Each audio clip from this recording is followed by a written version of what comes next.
Finds it as Untara claims the life of Smeb. It's just Depth and Mana left alive, but they might not be lasting much longer. There you go. What's up, everyone? Zirene here. This week on The Breakdown, we're going to take a look at the final game of the telecom war that took place in the LCK semifinals.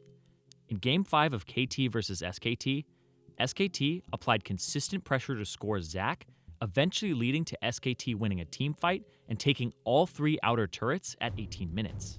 While this happens in Game 5, the origin of this moment started in Game 3. How? Well, let's get into it to find out. In the last 3 games of the series, KT had selected blue side and SKT opted into red. This reveals a tendency from Smeb. At 1 minute and 34 seconds on the clock, he enters the enemy jungle and places a ward at the red buff and checks the raptors. This gives KT information on where the enemy jungle starts and allows them to begin tracking them. SKT begin to recognize the pattern and prepare a counter for Game 5. In this game, SKT have 2 early winning lanes.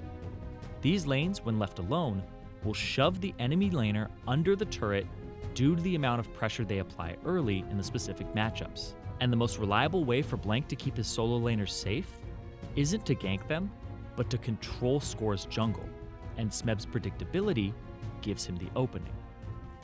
Knowing Smeb's timing, Untara and Blank hug the wall and slip into KT's jungle. Faker and Bang ward the jungle exits of KT on the bot side to spot if Score goes for their blue. Blank steals KT's blue and returns to his jungle to grab his red. After this, he goes for another invade. Since SKT knows that Score's first 2 camps were red and raptors, there are 3 likely possibilities. Score is either heading to SKT's blue, his Krugs, or his wolves. SKT's support Wolf roams to check blue, which leaves Krugs and wolves. If Score goes Krugs, Blank's invade steals away his wolves and Gromp. If Score goes wolves, Blank can fight him and push him out of the jungle, which is what happens. Blank EQs over, netting him both of the small wolves. Score smites the big wolf, but Blank actually picks up the camp by hitting Score.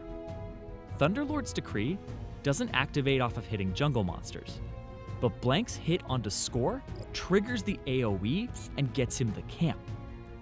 This gives Blank level 3, pushes Score out of the jungle, and allows SKT to begin controlling his movements. With his top side taken, Score is now forced to go to his only remaining camp on the map to hit level 3, while Blank has 5 remaining camps on his side of the map. The next step for SKT is to begin a seesaw of vision. When Score is spotted on one side of the jungle, the SKT members on the opposite side will move into the jungle and place deep wards. This will allow SKT to easily track Score and infer which side of the map he's on if they don't see him. Since SKT knows Raptors were either Score's first or second camp, this means it'll respawn between 420 and 450, so they ward it.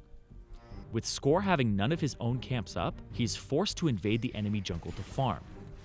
He takes SKT's Raptors, but this will be the only camp that Score gets from SKT's side of the map all game long.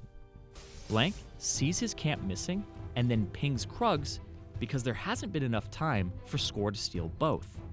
Untara paths over, scares away Score before he can complete the camp, and hands the Krugs over to Blank, who hits level 5 while Score is stuck at level 3.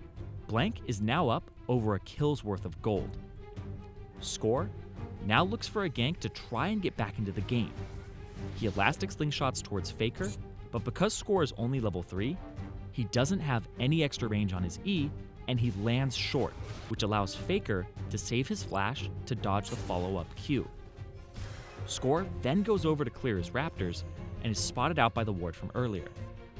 This ward allows Blank to move back into Score's topside jungle, and he places 3 wards. Rushing Tracker's Knife allows SKT's Seesaw to continue, providing safety as Blank steals Gromp and KT's second blue. Now it's Untara's turn to help shut down Score. Because of the Tracker's Knife vision coverage, Untara is free to proxy an entire wave and invade the topside jungle. Untara then finds Score on his wolves and makes his life even worse as he chomps away the majority of the camp right in front of him. Meanwhile, the seesaw of vision continues as Wolf wards the next Raptor camp. Score once again finds himself with no camps to farm and is forced into another gank. Score and Mata move into the bottom bush to make a play, but thanks to SKT's vision, Bang deduces it's time to play safe. He doesn't contest the creep wave, and Score's gank fails. Meanwhile, Blank takes away Score's Raptors as punishment for the attempt, and Untara seesaws the vision to topside.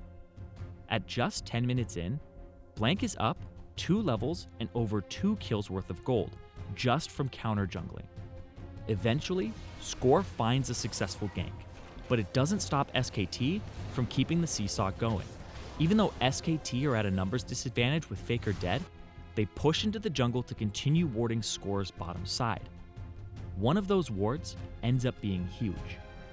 KT attempt to regain control of their bot side jungle by placing 2 control wards to break the seesaw, but Wolf's ward is just out of range of both, which allows them to continue tracking Score as Blank goes for the 3rd KT blue buff.